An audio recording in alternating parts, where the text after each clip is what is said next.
Welcome to the Conversations That Matter podcast. I'm John Harris. It is extremely late where I am. I'm going to keep it short. I've been kind of doing a lot of these podcasts over the last few days late because I've been so busy during the day. I'm trying to finish Christianity and social justice, religions in conflict, and there's just so much I want to say, and I got to narrow it down. And then we're moving, so there's boxes everywhere behind me. And my wife and I actually went for a little walk earlier today.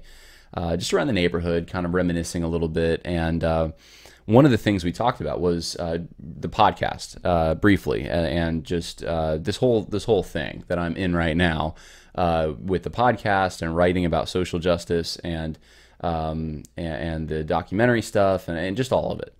And I was just saying, I never would have anticipated, I never expected.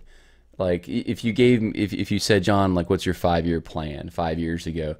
I just never would have thought, oh, this is one of the main focuses that I'm going to have. It's not the only thing. I mean, I have a life, there's other things, but it's been a lot. I mean, it's a lot of time that I put into this and continue to put into it. And it's because I have a conviction. I think that God arranged things in such a way that the opportunity was there. And while I had to say goodbye to a lot of other opportunities. A lot of doors were shut when I stepped foot in this arena.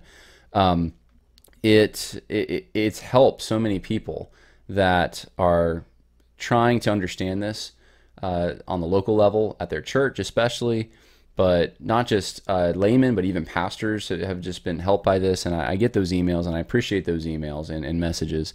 And it does encourage me, because I do realize, okay, this is really making a difference. It is helping people, and that's the goal, is to help the people of God and on this issue. And the Lord has blessed that, and I appreciate it. I think there's a lot of things I probably would have done differently if I at the beginning of my life, or even when I was a teenager, was thinking, this is what I'm going to be doing. I would have done a lot of things differently, made a lot of different choices, but that I never expected that I would be here. And I think all of our lives are like that to some extent, right? Whatever job that you have, whatever you're doing with your life, you probably look back, and there's very few of us that can say, oh yeah, I planned that all along. The mind of man plans his direction, his way. The Lord is one who directs his steps, though, ultimately. And we wind up in places that we never expected, but we enjoy the blessings of God along the way. And so that's, anyway, I'm in that reminiscent mood, I guess, and it's also late as I'm recording this, but I was thinking about, there's so many things. I take little screenshots on my phone sometimes when people send me something, and I think, oh, I got to talk about that. Or I have a list also going on my phone, and then I'll have a PowerPoint on my computer. I'll input things in, and those lists are getting long. Those screenshots, there's a lot of them. But it's just like, there's so many things, like, how do you narrow it down? And each thing is going to take time to investigate. So out of all the things we could have talked about today, and there's a lot of them, I'll briefly mention just a few that are just on my mind today. There's a lot of talk right now about lockdowns and federal lockdowns coming soon. And I know everyone is, when you hear that, you're nervous about it. You do not want that. But I think this is the opportunity for especially pastors who have said, and it's not just pastors, but pastors are, because of the nature of this podcast, I'm specifically saying pastors, who have said that they would never shut down the church again. You may be tested real soon, whether or not you're going to comply with another mandate to lock down. And so my hope is that we learn something from the last time around, and it's not going to be the same thing. I tend to think that a lot of people who said that when the coast was clear are going to end up locking down their church anyway. I'm not trying to just be cynical. I just think that as popular opinion shifts, and a lot of pastors, and I just know this from talking to people and hearing what's going on at different churches, there's a lot of pastors who kind of were very hardcore for the lockdown, for masks, for regulations. And when the people got tired of it, when the people rebelled against it or started going to other churches, that's when they started shifting their opinions more. And if your opinions are based on what your people think, or what kind of pressure is applied, then your opinions are going to be as malleable as that kind of pressure. So we're going to find out, I think, how many pastors have that conviction if we get to this point. And And I think a lot of people thought, well, the first time around we can kind of understand. This time around, if it happens, which it very well may, then it's really going to show the true character of some of the people that are in pulpits that are Christian leaders. So I just wanted to just throw that out there and let you know kind of how I'm thinking about this. Obviously, there's a bunch of scary things involved in that, as far as what are the plans of global elites. How is this going to how is this going to manipulate things so the Great Reset can happen more effectively? All of that stuff. I know it's going on. I know it's scary stuff for many of us. We have to just trust God, though, and I don't know what's going to happen. I don't know 100% if we're even going towards that right now, but there are a lot of indications that make it look like at least there's an attempt. There are people in very high, powerful places who want that. They want control. They want to go for another lockdown. They want to use anything they can and in places like Louisiana right now, where they can try to point to, hey, here's an area where there's a spike. They're going to use anything and everything. And so my purpose is not to get involved too much in that discussion, but that's one of the things that I heard today that I've been thinking about a little bit.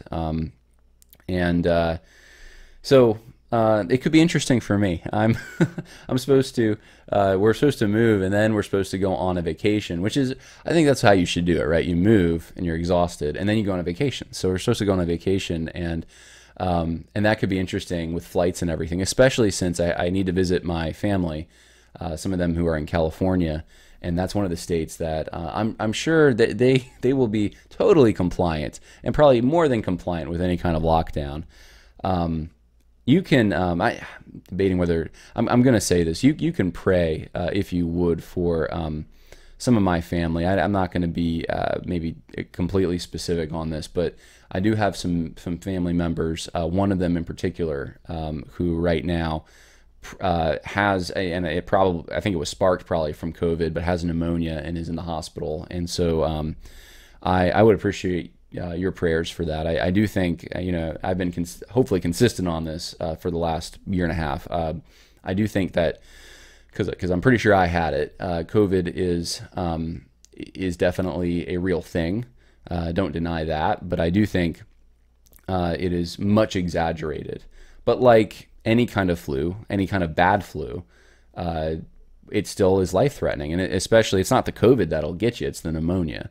It's the pre-existing conditions and that kind of thing. And in this particular situation, that would be it would be consistent with that view. So I just appreciate your prayers. I might maybe give more info on that as time progresses, but for now, that's all I'm going to say. Other things, let's see. There was actually one other thing I was going to mention. I don't want to spend a lot of time on it. It's the only reason I'm going to talk about it, though, is because there has been a stir over it. It's not, and it has the potential to go bigger. And a number of people have emailed me about this and wanted to know my opinion. So there's two accusations, I guess, that are being made right now against one against Vodi Bakum, one against Owen Strand. And I'm hoping I'm pronouncing his name right, Owen Strand. The one against, I'm going to start with the one against Vodi Bakum, and just briefly, I hope I don't have to talk about this anymore, but I want to help some of you navigate this a little bit. And so the accusation is that Vodi Bakum basically did what Ed Litton did. He plagiarized in his book Fault Lines. And it's based off of what it appears to be is just one sentence. Now, I don't know if maybe bloggers are looking into the rest of the book, but they found it looks like one sentence that might have been lifted from a James Lindsay blog or interview or book or something. But it's one sentence, and then there's a block quote in the book, I guess, where if you're reading the book and you read this block quote. The rules are supposed to be, if it's a block quote, it's all a quote. But in this particular block quote, I don't know if it was the editor or if it was the author, if it was Vodi Bakum, but they included some commentary in the block quote. And so the block quote looks like it's specified by parentheses, but then there's commentary. It's an interesting way of organizing it. I don't know if I've ever seen that before. It's not, I'll say this, it's not an academic book. I don't think it's meant to be. It's a popular book, Fault Lines. So I would say I would put that in a formatting issue kind of category, and a very minor, I think, formatting issue. I think if you're reading the book, you understand as you go through the block quotes. So I think the people who are criticizing that are being very nitpicky. As far as the sentence though, that looks like it probably was lifted from something else. What's very possible, and I don't know, I haven't talked to Vodi Bakum specifically about this, is probably not something he may even know about, or probably doesn't even need to know about, because I consider it to be, at this point at least, pretty minor stuff. If he was, as the beginning of the book seems to indicate, consulting with James Lindsay about the nature of social justice theory, and if you're talking to someone for hours and hours and hours, and you're writing, you're taking notes, things they're saying on the phone, etc., that could be one of the ways that got to his book. He took notes, he's reviewing the notes, he didn't realize that he was quoting. Could also be there was an editing mistake and forgot to put a citation there. It's really minor though, guys. This is my humble opinion. I would say this if Vodi Bakum was writing from the opposite side. If he was a social justice warrior writing because he loves social justice, I would say the same thing. This is pretty minor stuff, like not really worthy of talking about, like so minor. The only reason I'm talking about it is because there's a whole bunch of people out there that think they got one up on Vodi because of this. Now look, there may be things that haven't been discovered yet. I'm not talking about any of that. I'm just talking about what's known right now, what I've been shown. It's pretty petty stuff. Now, I'll probably be accused of downplaying this, but what I want to say is that with the Ed Litton situation, here's the difference. You have a serial plagiarizer, premeditated plagiarizer. I mean, he's ripping sermons from other guys and not giving any attribution and making it look like he's the one. These are his ideas, right, to his congregation, over and over and over. And these sermons are not just, it's not just one sentence. It's an entire sermon. It's 45 minutes of talking, and he's ripping it. That's the kind of thing that we would consider, that's actual plagiarism with intent, there's a motive behind this to deceive people in part, and it's absolutely wrong. And as someone who has graded undergraduate papers and stuff, there's actually software today that it'll show you sometimes, like if something else is posted online and there's a parallel, it'll show you, hey, this could be plagiarized, you might want to look into it. If there was a student who did an Ed Litton, it would look like you just cut and pasted an entire paper and maybe added a few of your own comments just to make it look like it wasn't a cut and paste, but it pretty much was. And you pawned it off as if it was your own.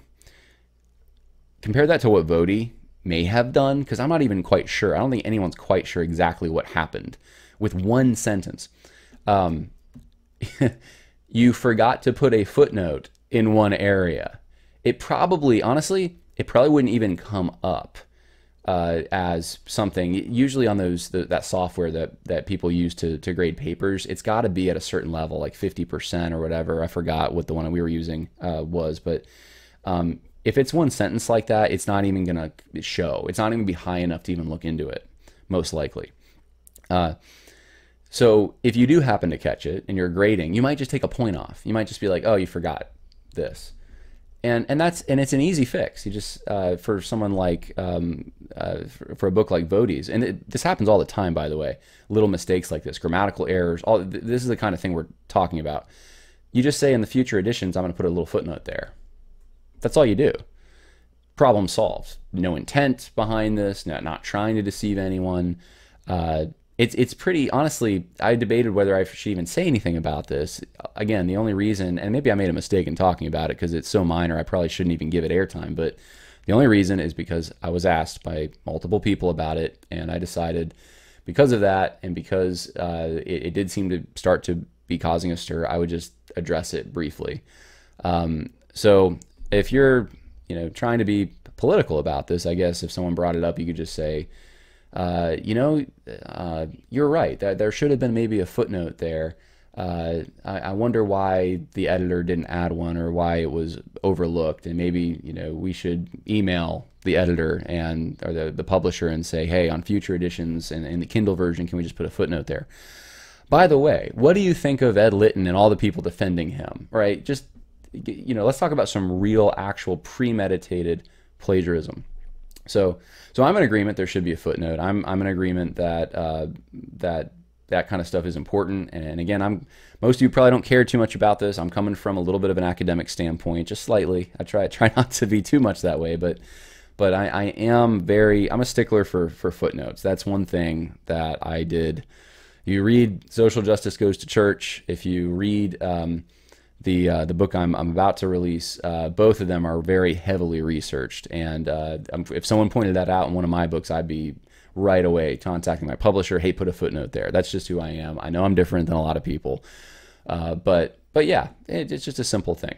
Way different than all these sermons that you've plagiarized. Wow. Taking all these ideas. Because plagiarism's not just about, and I need to say this, it's not just about quoting someone without attribution. Plagiarism is also about stealing someone's ideas without attribution. And that's serious. And so the other thing, Owen Strand stuff.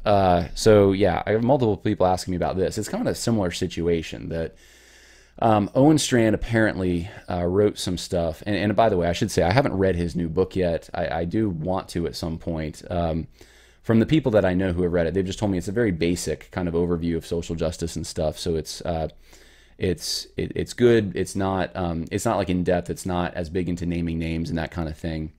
But I do want to read it. And in fact, I did actually even email Owen and just what did I thank him for? He wrote an article about David French. I just thanked him for that. I said, look, I know where he is because he's in a different area. He's still in the academic world. You're kind of risking your neck when you go against the guild a little bit. And David French is very much part of the guild, and he wrote what I thought was a very good article about David French. And so I just thanked him for that. And I wrote him, I think, one other time in the past and just thanked him that he was coming out to take a stand. And maybe it was a few months ago when he really started to say things. So anyway, maybe that was half a year ago. Time's escaping me now. But anyway, apparently, it's not even apparently. I did look into it some. It's true, and I'll put it this way. Owen Strand did tweet some things over the course of like 2000, maybe 11 or 10, all the way up to 2017. And then he also wrote an article on, I forget, was it Pathos? 2014, I think. And there's some woke stuff. I can't sugarcoat it. There's some woke stuff there, and I want to be honest with you guys. So it's what people are saying. What they're trying to do is they're saying that there's hypocrisy going on.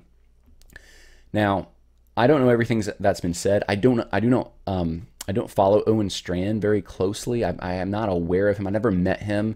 I'm more familiar with Vody. I'm more familiar with some other guys like John MacArthur, some of the Dallas signers. Owen's been always kind of on the periphery in my mind, and I hear about him every now and then, and maybe that'll change, but I haven't read a lot, and so I just have to let you know that, because there might be things that I don't know about that I could bring up if I knew about them. But as far as what I know, it appears that Owen's probably changed his positions on some things. He's changed his mind.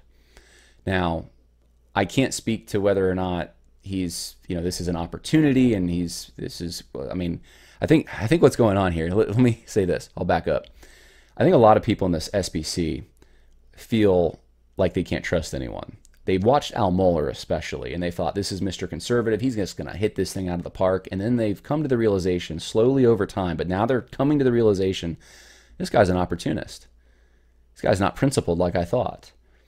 He'll take a side when it's popular if it's conservative. He'll take a side if it's popular when it's progressive. He'll kind of, he navigates and tries to swim in between troubled waters as if he, or just not address them, or he'll try to transcend them somehow. And he's very much about Team Al Mohler, not about the people that maybe you thought he was about. I mean, that's what a lot of people I think are thinking right now. They're coming to this realization that there's opportunists out there, and they sound one way, and they can sound a different way on a different day, depending on what audience they're talking to, right? So it's a politician type of thing. I think that might be also what's motivating some of this, why I got a number of messages about it. What do you think of Owen and so forth? I don't know what to say. Because I don't know him, I can't say a lot. But this is one thing I can say. People do change their minds on things. And you have to at least allow that as a possibility, okay? And this goes for the more woke social justice type people who think they really found something here. It could very well be that someone like Owen has changed his mind on some things. We all change our mind on things. And maturity, I think, says that you admit that over time. That you don't try to hide that. You're not trying to pretend to be the same person hold the same positions or be consistent if you're not that way. You just say, you know what, I changed my mind on that. And then you move on.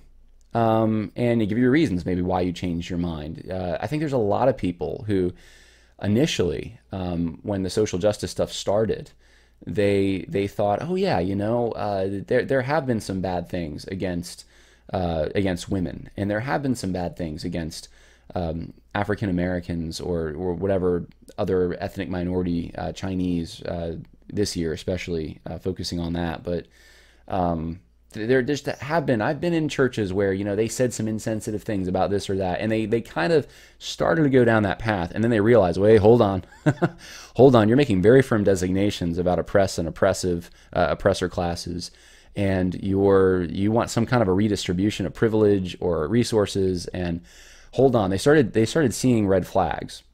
So could that not be possible in this scenario? I think it very well could be, and it's probably what is going on. Again, I don't know 100%, but I'm just saying that's got to be a possibility you're considering. And hopefully, though, if this gets any bigger, maybe it's too small to even talk about, but I think it might merit at least some kind of a statement of like, hey, yeah, some of those older things, I don't agree with everything I wrote. I don't agree with everything I wrote. Even 10 years ago, 15 years ago, I said a number of things that now I look back and I think, man, I would have phrased that differently, or we all change, we all mature. So just wanted to say that, and hopefully that was helpful to some of you as you're trying to think through this. What else? All right, so we're getting in. This is the main topic here. So we're 20 minutes in. I didn't expect to spend that much time on this.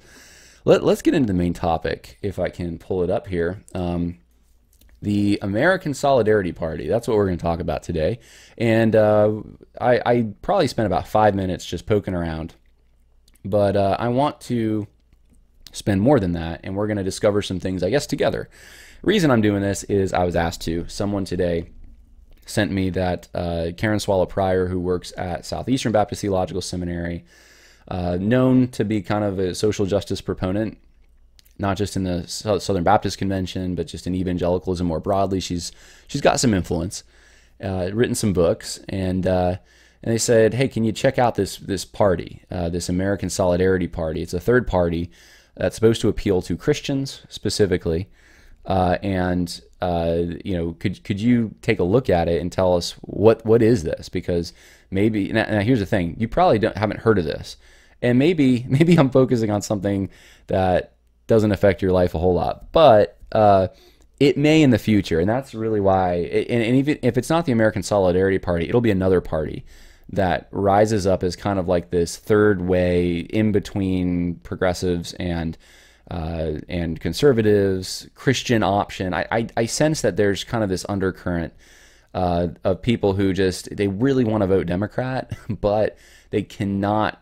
The abortion thing is just keeping them from doing it, or maybe the abortion thing and some of like the pro-transgender stuff, they just can't quite swallow that pill.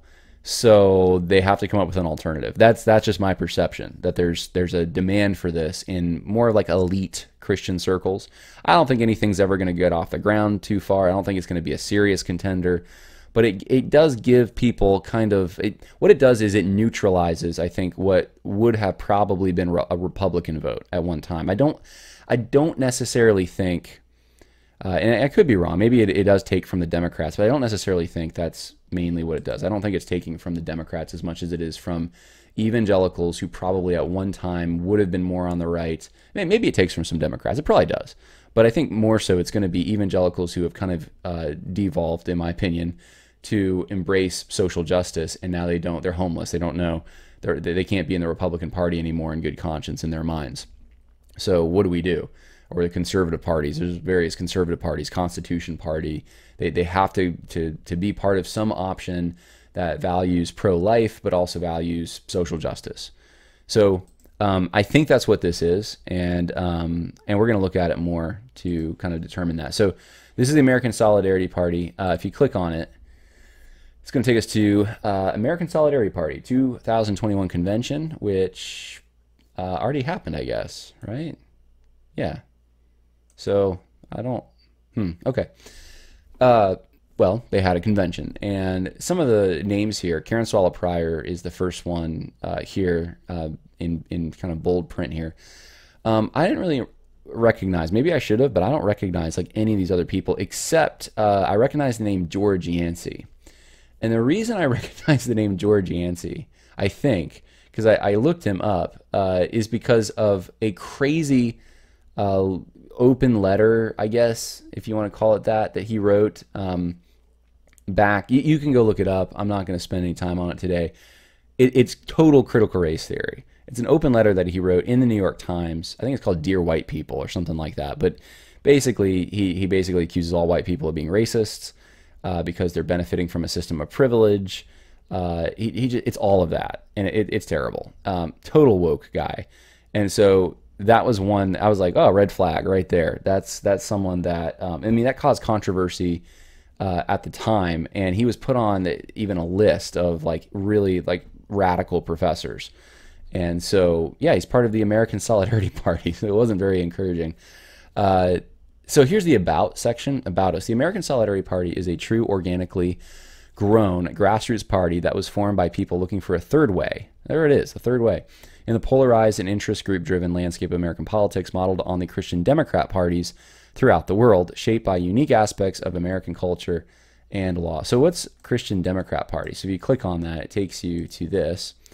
Christian democracy. Christian democracy is a political movement that first emerged in the late 19th and early 20th centuries, influenced by Catholic social teaching, starting with the papal encyclical, I'm not going to pronounce this Latin right, probably, Rerum Novarum.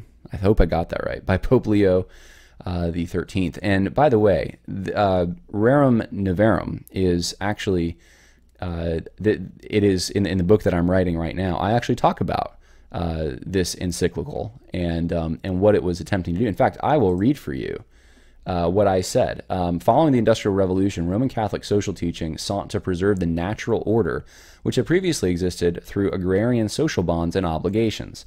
Neither capitalism's unrestricted competition of forces nor socialism's opposition of classes was an acceptable philosophy. Instead, a social justice concerned with the common good was to ensure both the right to private property and a living wage.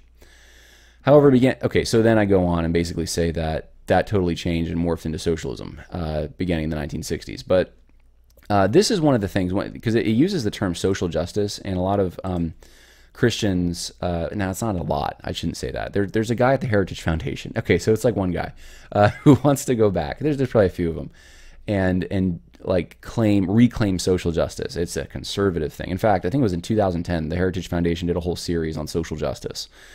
And it's hard to find it, but I think I actually have all the videos downloaded on my computer. Al Mohler's in one of them, and they're trying to say social justice is it's just like a concern for the common good, and it's conservative, and they're trying to reclaim the term. I think they gave up on that, and with good reason, because it's actually not that's not the root. Like social justice today, when you hear the word, it's not rooted in that. It's not rooted in Rerum Novarum. I think a lot of people would want it to be. It's not, though. It's rooted more in Fabian socialists who went to Great Britain and came back to America and thought, we can't really market socialism, we have to say social justice, because they don't like socialism in America. That's the kind of social justice we're dealing with, and I trace it all out in the book that I'm writing. That's why when people say that, oh, we can reclaim this term, or this term, it actually means, I'm like, no, it doesn't. It's always meant in the trajectory, the context, how it's been passed down to us. It's in that tradition. It's always meant the reallocation of, trying to attain an egalitarian society by reducing the influence or deconstructing hierarchies that get in the way and using an all-powerful centralized authority to do that somehow. It's always meant that, pretty much. So anyway, so they're referencing that, and I don't have a huge problem with that, but generally when people try to reference that today, well, I'll go on. If they try to reference Catholic social teaching, my red flag goes up. And by the neo-Calvinist worldview as heralded by Dutch Prime Minister Abraham Kuyper. My red flag goes up a little bit on this too, by the way. And it's not, or yellow flag, I should say. It's because of the way Kuyper has been, it could be just the way Kuyper's been interpreted. I think it's more than that, though. I think it's because of Kuyper's common grace. He ended up getting very murky in some of his writings, not making clear delineations between common grace and the grace that saves us in a salvific kind of way. In fact, I think there's one quote where he talks about common grace being kind of like it's the foundation for the special grace that saves us, and it's just you can't be doing that theologically. It's really careless at the very least. I write about this in Social Justice Goes to Church, but generally people today that really like Kuyper, George Marsden. Trying to think who all there's a lot of. There's a guy at he's a professor still at Southeastern. I'm blanking on his name now. Bruce Ashford really loves Abraham Kuyper. Tim Keller loves Abraham Kuyper. Richard Mouw is like the Kuyper guy who kind of reintroduced Kuyper, or I should say first really introduced him to evangelicalism in the modern form. These guys are pretty much all on the left, in my opinion. More so, they're at least in evangelicalism they'd be on the left. Richard Mouw certainly, and I mean he's the guy that was part of Evangelicals for Biden, pro-life Evangelicals for Biden, something like that. So when I see this, it's not like a disqualification, but I'm giving you some of the red flags that I see when I look at things like this.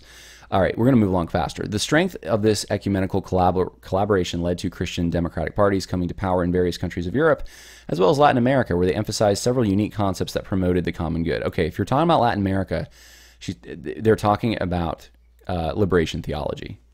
They have to be. I don't know what else they could be talking about. And if someone wants to correct me on that and say, well, here's one in Latin America that's Protestant, or here's one that's not liberation theology, let me know. But pretty sure if you're talking about I'm pretty sure they have to be. And if they're not, they need to be specific, because if you just talk about Latin America, that's what I'm going to think and what most people will, who know kind of the history of that region, where they emphasize several unique concepts that promoted the common good. Watch out for that word, the common good. It doesn't have to be bad, but when I hear it used a lot today, it's like, hey, everyone needs to take the vaccine for the common good, right? It's used to trump individual rights. The American Solidarity Party identifies itself as a Christian democratic political party. All right, we're going to keep going. Let's see. They embrace the concepts of solidarity, subsidiary, sphere sovereignty, and stewardship. Those are actually all pretty good. Subsidiary is, if I pronounce this right, subsidiarity. There we go. That's actually a Catholic doctrine, and it basically means it's kind of more like local control is better. And so I would agree. I think with at least. If you're applying it to politics, yeah, sure. So nothing huge yet. Let's see. They believe in different spheres of authority. That's good. Stewardship or creation care. Now that's a buzzword I don't like. Creation care. That's often environmentalism in the church. Emphasizes the responsibility of humanity to look after the environment that offers us resources that we use in everyday life. Okay, well, I think we should be conservationists. We should be taking care of our neck of the woods. That's part of being a good steward. Let's see. In order to prevent the monopolization of power, as well as to encourage ingenuity, while still pursuing the common good and social welfare. Okay, now we're getting to some buzzwords that I think this is phrased very intentionally. Christian Democrats have historically advocated a social market economy in contrast to a government-controlled command economy.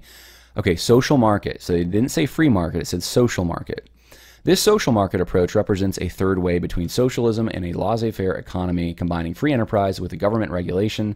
To this end, Christian democracy has advocated for labor unions, which help in ensuring that workers have a day of rest, a living wage, and a leave for familial responsibility. Okay, so if you're for you're for local government, you're for all of that, then why be for these labor unions that force that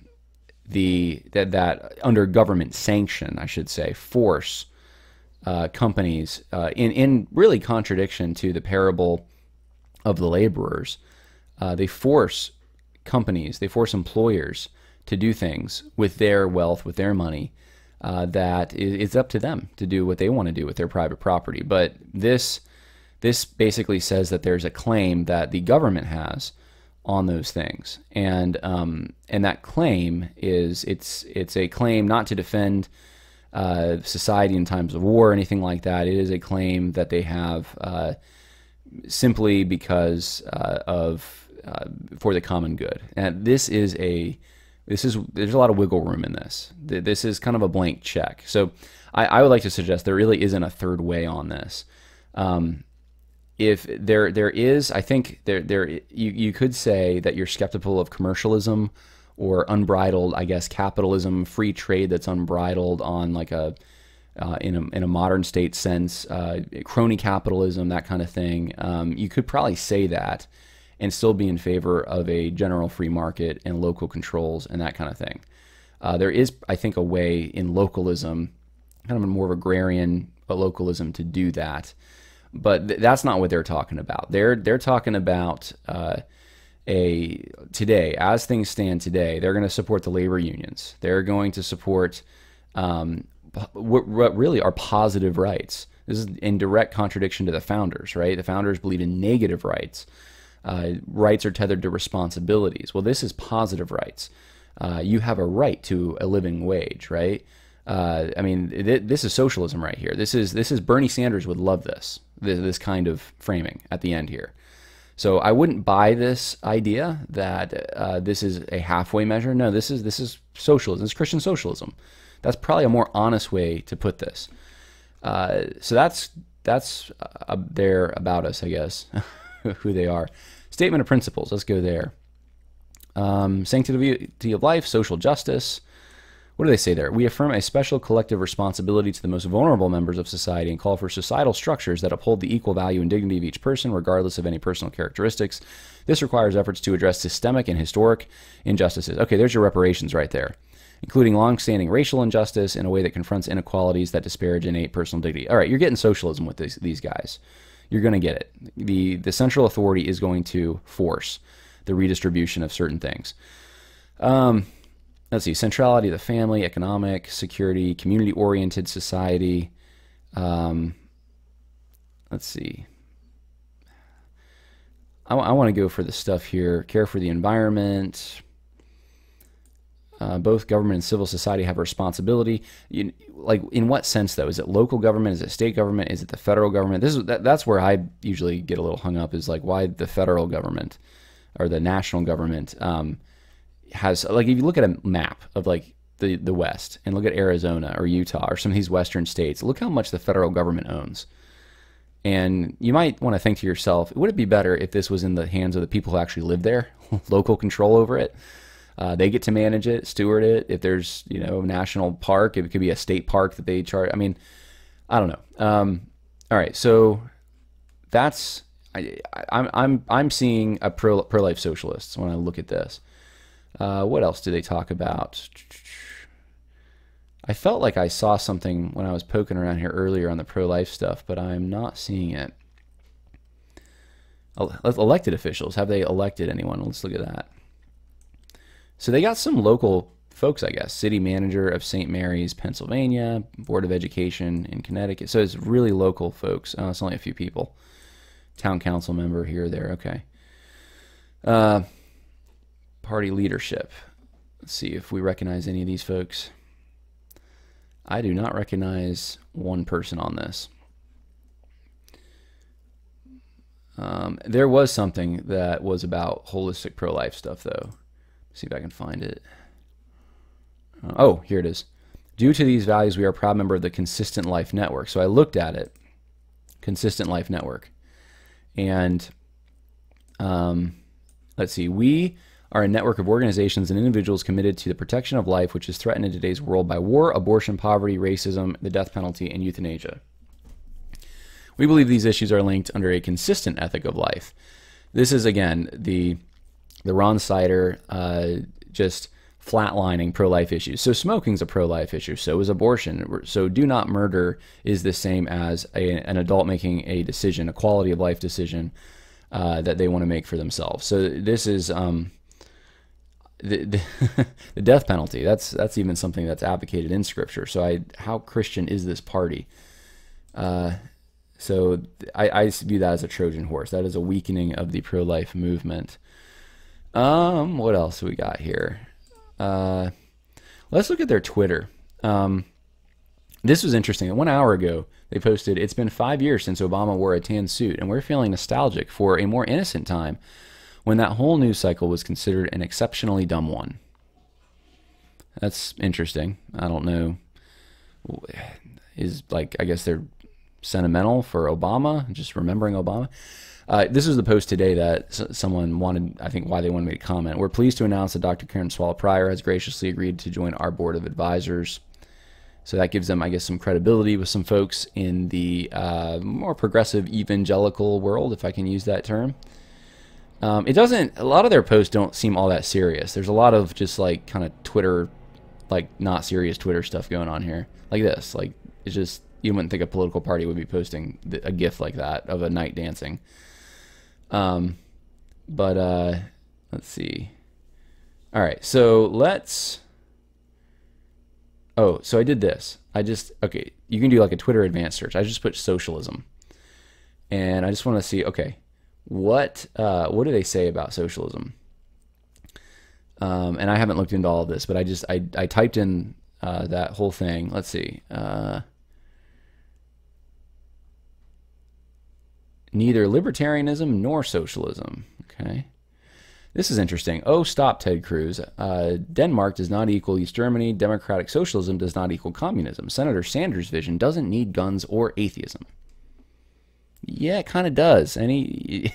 Government, that's naive. Government, if they are going to force, they bear the sword. That's the whole job of government. If they are going to compel you to pay a tax to redistribute to someone else who doesn't have money or something, eventually, if you refuse to pay it, it winds up with guns. That's where you wind up. And yes, the foundation for these things, one of the aspects of it would be atheism, would be this notion that it's not God and a created order, but mankind who can craft things according to man's own ideas and will, and shape things and live in a utopia of some kind. And that's why this stuff started out in atheism. A lot of it. So let's see. Capitalism and socialism clearly do not provide a cure for what ails us. Yeah. So they keep, if they rag on socialism, it's capitalism's in the same breath.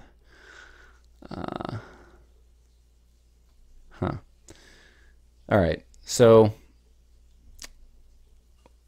I'm not seeing a lot here. I'll read this. I haven't read it yet. The real problem with, I don't even know, they're responding to something.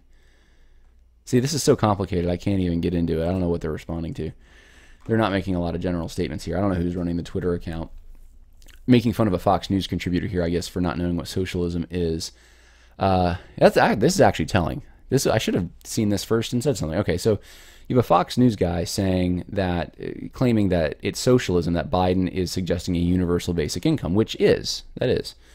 And the American Solidarity Party says, when you definitely know what socialism is, in a sarcastic way. So they're saying that universal basic income is not socialism. So that's fascinating.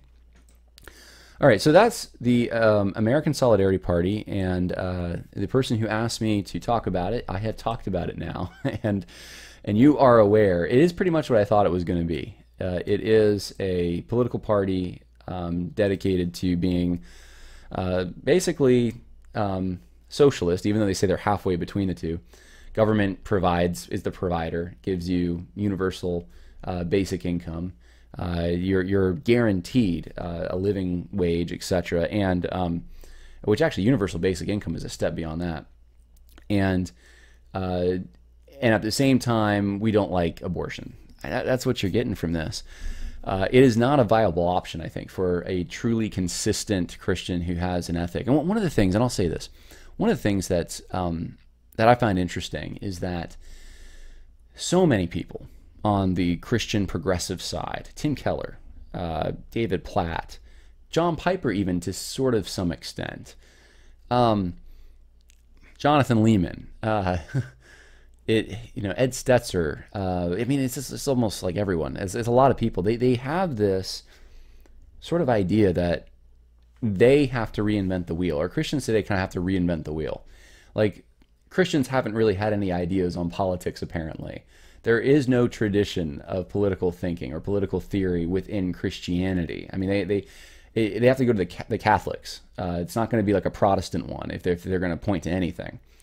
But it's sort of this idea that today in the political environment in the United States and in the English-speaking world, but the United States specifically, there's Democrats, there's Republicans, there's conservatives, there's progressives, but there's no real Christian option here. And you got to transcend these things, and there's no Christian tradition, as if Christianity was just like absent from these things, and it's up to them to come along and guide you. David Platt's book about voting was just like this. The problem, though, with that is there are Christian traditions, and in the English-speaking world and in the United States, there is a conservatism, kind of a Burkean conservatism, but there is a conservatism that does trace back to, and English common law is part of that, and preserving negative rights and separation of powers. These things are part of a tradition that developed over time, but much of it stemming from principles within Christianity. And it's not revolutionary. Christianity is not revolutionary. So we already have a tradition, or at least there is. I'm not saying the Republican Party exemplifies this in every way, but you read their platform. A lot of it is influenced by a Christianity.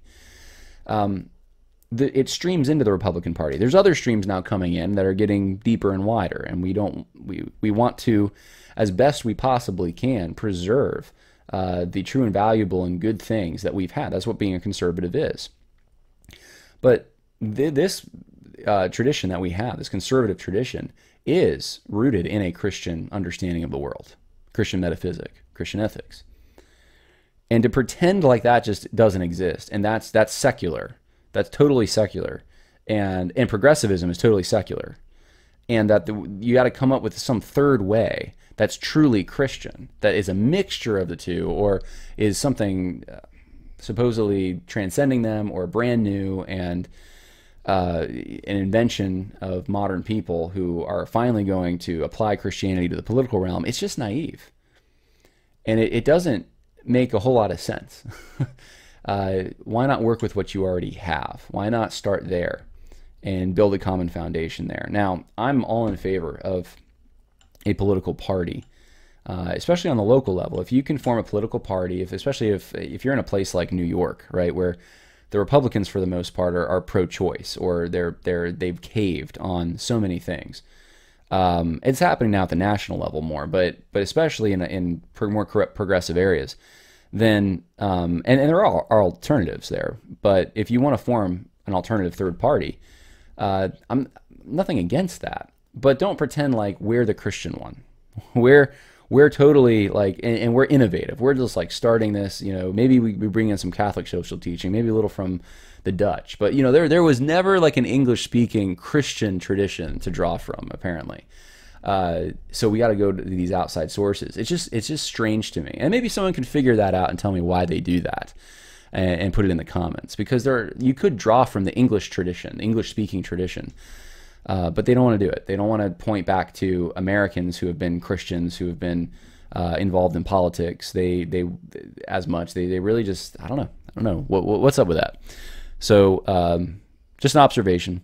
All right, so that's all I have for today. I hope that was helpful. I know I feel like I'm scraping the bottom of the barrel a little bit with this particular podcast, just because it is so late, and I'm so busy with so many things. But I wanted to put something out there rather than not put something out there, and I wanted to try to encourage you. There will be more coming this week. By the way, you can pray for me. and just for our move, for my relative who's sick with pneumonia. I'd appreciate that. And I just appreciate all your encouraging notes, your prayers, and one last thing, because I should plug it again, because many of you took advantage of it. A.D. Robles' book, Social Justice Pharisees. I have a copy of it. I'm going to grab it. Social Justice Pharisees. Woke church tactics and how to engage them. Link is in the info section. For patrons, it's $5 shipping. That's it. For everyone else, $20. So $5 for shipping, $15 for the book. But the links are in the info section if you want that. Social Justice Goes to Church as well. Reason I'm saying this now is because when I move and I go on vacation, there'll be a whole gap of time I won't be able to send books. So if you get it right now, I'll be able to send it immediately. So you might want to take advantage of that offer. It is still available. It won't be available for long. It's while supplies last. So there you go. Links are in the info section if you want to take advantage of that. Hope that was helpful. God bless, and have a good rest of your day.